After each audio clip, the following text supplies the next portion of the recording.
Ya akhirnya singkat cerita lagi, monumen kertas itu berlanjut. Kemudian saya diundang oleh Mesir, ada satu workshop di Alexandria. Di situ kami bertemu berkarya di museum tertua atau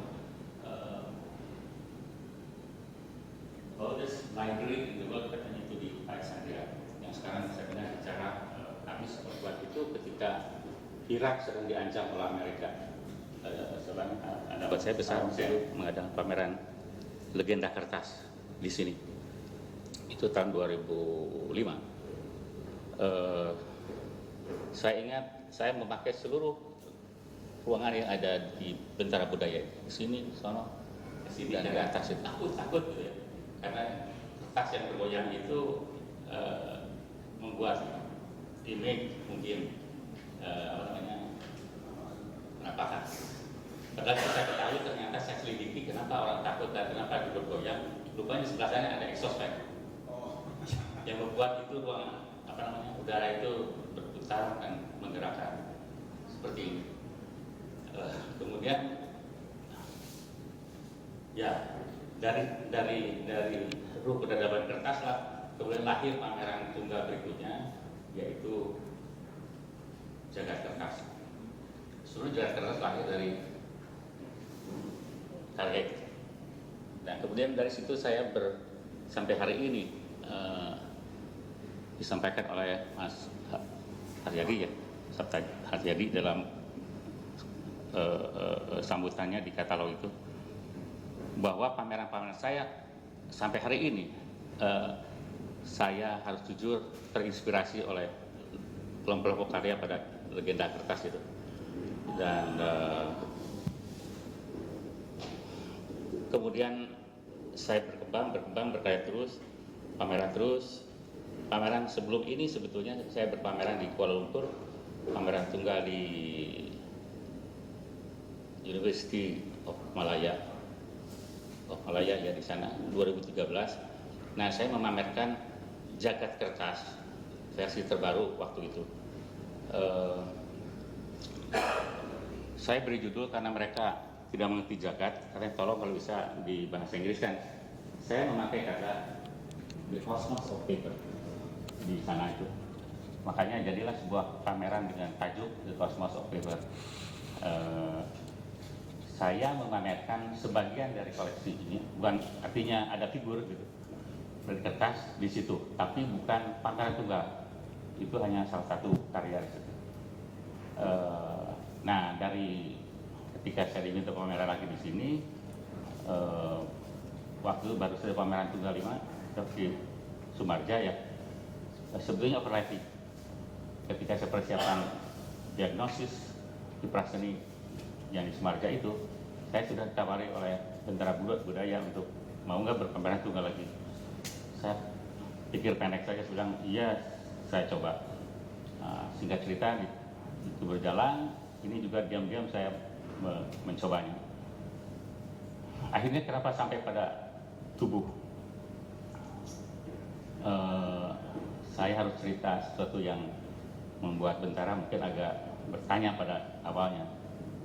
Saya sedang ngomong-ngomong di sini sekian hari yang lalu, 2 minggu yang lalu, Pak siapa? Haryadi ya, direktur. Oh ya, halo. Itu sama Mbak Dinar SMS ke saya, mana teks kuratorial dari Mas Warno katanya. Mas Warno, Saya nggak ingat nama Mas Warno sebagai bagian dari ini. Warno. Kemudian waktu di sini, wah nanti katanya banyak kitab-kitab ya di pameran itu. Kitab. Seingat saya ini tubuh dan bukan kitab. Loh kan dulu kan yang proposalnya kitab ya. Kitab apa gitu. Kitab. Saya membayangkan karya berikutnya itu adalah kitab-kitab. Seperti dulu Blind Book sama ada di mana di sana, tapi dengan term baru yaitu kitab seolah-olah Islamik gitu ya. Kemudian ini kan sebenarnya bulan puasa, jadi mau saya sambungkan dengan itu. Tapi dalam prosesnya saya tidak ingat itu semua. Maaf, saya gerak-gerik benak saya. Lalu saya jelaskan, saya bilang, Mas, maaf ya, proses itu tidak terjadi. Ada Suwarno, ada kitab, tapi sekarang terjadi adalah tubuh, saya bilang. Nah di situ saya ceritakan sepintas kenapa tubuh dari buku itu, dari kitab itu. Dan saya merasa harus menyiapkan itu di katalog. Saya sampaikan itu di katalog bahwa kenapa dari kitab ke tubuh dan kertas ini. Ya saya katakan tidak ngarang, tapi saya hasil renungan juga bahwa kitab itu kan ada jilidnya begitu ya, ada covernya buku itu. Jadi saya bilang cover itu adalah tubuh dari yang jiwanya adalah kisah-kisah yang ada pada isi buku itu. Nah, nggak tahu karangan itu tepat atau enggak ya, argumentasi itu tepat nggak. Tapi kemudian semakin, oh iya, saya yakini itu. Dan saya bilang yang terjadi adalah ketika keadaan itu chaotic, saya tiba-tiba menampak pada persoalan tubuh ini. Jadi akhirnya itu yang saya kemas. Jadilah pameran hari ini. Kenapa gantung, kenapa tidak utuh, kenapa dipotong-potong? Ya saya pikir sebenarnya mulai dengan gini, kenapa kepada tubuh antara lain ketika usia saya belum 50, 59, saya pergi ke kolam renang di Bandung, terus saya bayar, begitu ada kembaliannya banyak gitu. Saya bilang, kenapa kembalinya banyak? Kan harusnya 40.000 atau gimana? Saya kembalikan kalau masalah 70.000. Loh kan ini enggak, Mas kan lansia. Bapak lansia. Diam saya ketika mendapat julukan lansia untuk pertama kali. Padahal usia saya belum lansia. Oh, something wrong with my profile gitu ya. Profil saya artinya sudah lansia waktu itu. Tapi saya terdiam. Saya nggak pernah lupa momen itu ketika saya dicap sekali, Bapak kan lansia katanya. Waduh. Ya, saya bilang belum saya. Jadi saya kembalikan lagi ini. Saya belum lansia, maaf. Tapi kemudian akhirnya lansia gitu 60 sampai dan kemudian hari ini 64. Hikmah dari lansia itu adalah ketika naik travel cepat ganti, terutama diskon. Jadi saya keluar, punya ini KTP saya katakan, Bapak di clothing 20% atau 10%. Jadi naik kereta itu sekarang saya dapat diskon. Bangga, senang, saya apresiasi pada saat yang sama saya murung karena tiba-tiba kata lansia dulu ketika saya masih mungkin 40 tahun, lansia itu tua banget gitu. Jadi ketika pameran opening kemarin itu ada ya bla bla bla ulang tahun 64 kan sudah tua sekali gitu. Nah sebetulnya pameran ini ada bagian dari perkara usia. Jadi dari pameran ke pameran sejak legenda kertas itu dikaitkan dengan usia. Itu selalu 10 Mei. Kemarin ini tidak 10 Mei karena 10 Mei banyak libur katanya setelah itu. Jadi diambil 20 Mei. Selama 20 Mei nggak apa-apa lah. Dan 20 Mei kan hari kebangkitan nasional ya. Saya maknai sebagai hari kebangkitan tubuh nasional Indonesia. Karena saya sakit ada 2-3 tahun, nggak pernah sembuh-sembuh ini. Katanya kolesterol, tapi disembuhkan. Apakah gerangan? Bagaimana menyembuhkannya? Berbagai obat gosok-gosokan, tidak pernah sembuh. Akhirnya saya datang ke akupunktur di Bandung. di Jarum ini saya seminggu 2 kali pakai panganan saya.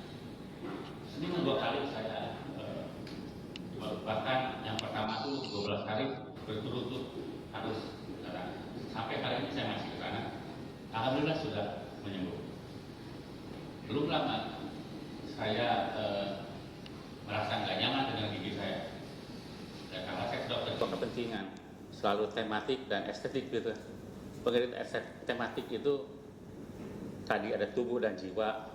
Saya melihat yang belakang-belakang itu yang hitam ada itu saya tafsirkan sebagai metafor untuk jiwa gitu ya, selalu di dalam, selalu hitam, selalu warna-warni, lalu putih itu bagian dari depan gitu, dari tubuh itu sendiri.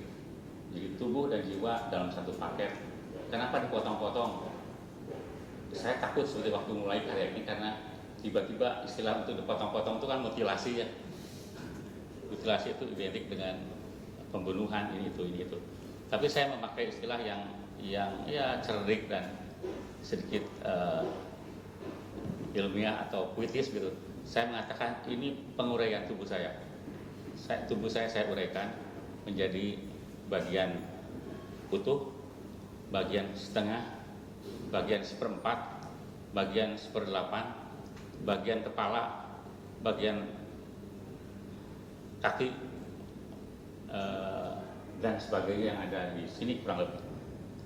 Kenapa dilubangi? Tadi pertanyaannya, ya dua aspek yang saya selalu tempuh, tematik dan estetik. Saya ketika coba-coba di rumah dilubangi gitu, dikasih cahaya, saya kira menarik gitu ya. Jadi saya teruskan eksplorasi itu. Tematik, saya kira ketika jiwa terkurung gitu ya, di dalam tubuh, dan ketika dikasih peluang untuk bersinar, tiba-tiba mengeluarkan sinar yang sangat menarik.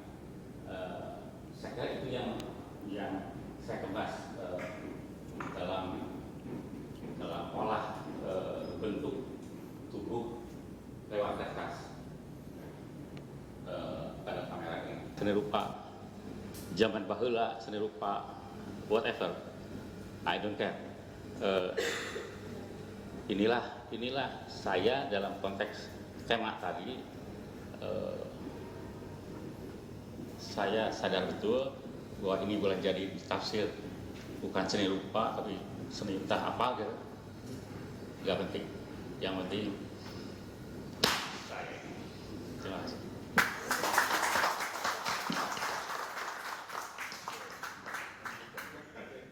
Terima kasih Mas Wawan. Pak Asep sudah bilang memang agak mengganggu ketika saya melihat tubuh manusia dia tidak mengincar kodrat di tanah. Itu memang sangat mengganggu. Saya kira ini bisa juga sebuah siasat atau apalah. Tapi yang saya lihat sebetulnya ini bukan tubuh sebetulnya. Ini tafsir saya. Saya melihat ini seperti kalau ular itu bisa mengelupas dari tubuh yang aslinya, semacam itu, sehingga memang tubuh yang sebenarnya sudah tidak ada di situ. Jadi imaji itu, renungan itu menjadi sangat menarik. Kita tahu orang yang bergelut di seni grafis, dia selalu berurusan dengan negatif dan positif di dalam formalismenya. Nah, sehingga sengaja atau tidak di dalam karya ini kita melihat cetakan itu meninggalkan jejak, apakah dengan tubuh atau tidak. Nah, cangkang, kalau kita bisa katakan cangkangnya yang tertinggal, tubuhnya, jiwanya sudah nggak tahu kemana. Nah, tapi jejak jiwa itu bisa dilihat. Saya melihat ketika susunan kaki, tangan yang ditempelkan di dinding, sekali lagi kita melihat ada representasi yang tidak umum disampaikan. Tangan, kaki yang harusnya menghadap struktur, dia menghadap ke bawah, samping dan seterusnya, maka ini dibiarkan sebebas mungkin dia ditempelkan dalam representasi yang bisa di dinding dan seterusnya. Itu menjadi, kembali lagi kita tidak melihat tangan, kita tidak melihat kaki, tapi hanya kulit yang tertinggal. Saya kira itu menarik. untuk dilihat, sehingga positif negatif itu selalu saling mengisi. Positifnya sudah pergi, negatifnya masih tertinggal, atau sebaliknya. Nah, siasat, kembali lagi seorang seni rupawan, siasat representasi karyanya atau presentasi karyanya ataupun representasi dalam arti ada makna yang ingin disampaikan, maka di situ terbaca. Tubuh yang sepotong tertinggal, maka bisa saja dimaknai terkelupas sebagian, yang lain mungkin masih tertinggal di tubuhnya. Sehingga tadi kalau kita dengarkan Pak Wawan menguraikan pengalaman empirisnya, maka sebetulnya saya bisa mengambil kesimpulan kecil, ada ketakutan yang luar biasa di dalam proses menghayati tubuh yang menua semacam itu. Sehingga apakah ketakutan ini positif atau negatif, itu hanya Pak Wawan yang bisa menjawab. Saya kira komentar saya itu. Terima kasih.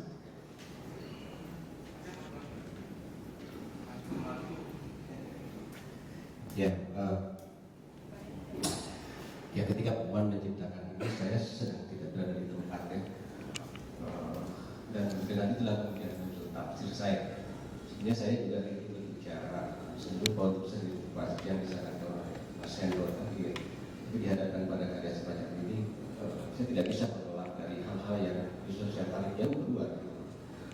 Bukankah juga seni pahlawan dibangun pada kekuatan itu? Saya sepakat dengan apa yang disampaikan oleh penanggap barusan, bahwa memang yang saya katakan tadi, tubuhnya sudah tidak ada, ya. Kita tinggal menemukan sebuah pemikiran di sana, sebuah refleksi di sana, sebuah perenungan di sana. Dan saya juga sepakat dengan ketakutan pada usia, karena memang dalam konteks narasi tentang kemanusiaan, usia itu memang selalu menakutkan. Bagaimana bagi perempuan misalnya, tanda mulai menstruasi itu muncul, kemudian bayangan-bayangan tentang masa depan seperti apa, ketuaan, kulit yang keriput dan seterusnya. Itu selalu menimbulkan ketakutan di dalam narasi kemanusiaan. Dan ya dalam perbincangan keseharian saya dengan Pak Wawan, langsung ataupun tidak langsung itu juga tercermin. Problemnya memang apakah seperti yang disampaikan, apakah itu menjadi positif atau negatif. Kalau kita dengar apa yang disampaikan Pak Wawan, kan menjadi positif sebetulnya. Ketika saya menjadi sehat, gitu kan, ketika saya menjadi bisa, gitu kan, dan seterusnya, jadi renungan tentang usia yang kemudian coba disimulasikan. Saya kira mungkin ini bukan direpresentasikan atau dipresentasikan, tetapi coba disimulasikan dalam karya-karya ini, itu menjadi sebuah disiplin atas tubuh yang menjadi baik. Jadi ada proses tarik menarik jadi antara persoalan psikologis perempuan yang pada satu sisi ketakutan akan usia itu, barangkali juga mungkin ketakutan saya kira orang memang boleh takut, ya. Ada hal-hal yang perlu ditakuti. Ada hal yang ditakuti, misalnya takut kalau mati tidak membawa apa-apa gitu. Itu memang takut itu, ya. Dan takut semacam itu menjadi takut yang positif. Gitu. Ya dalam perbincangan keseharian saya menemukan itu pada Pak Wawan. Ketakutan pada kematian karena sepertinya saya belum siap dalam pengertian apa yang harus saya bawa gitu. Ada banyak buku yang belum saya baca, ada banyak hal yang belum saya kerjakan, ada banyak persoalan-persoalan hidup yang belum saya hadapi, yang saya tuntaskan dan terusnya itu bukan ketakutan. Jadi tersimulasikan oleh karya-karya. Jadi saya sepakat saja dengan pandangan itu, ya, tentang ada yang tertinggal di sini, ya, ada yang disimulasikan sedemikian rupa, tubuh yang dimutilasi, tubuh yang pipih, tubuh yang hanya sebelah, gitu kan? Kan tentunya jadi bukan tubuh tapi refleksi tentang tubuh. Saya katakan tadi bahwa tubuhnya sendiri sudah tidak ada.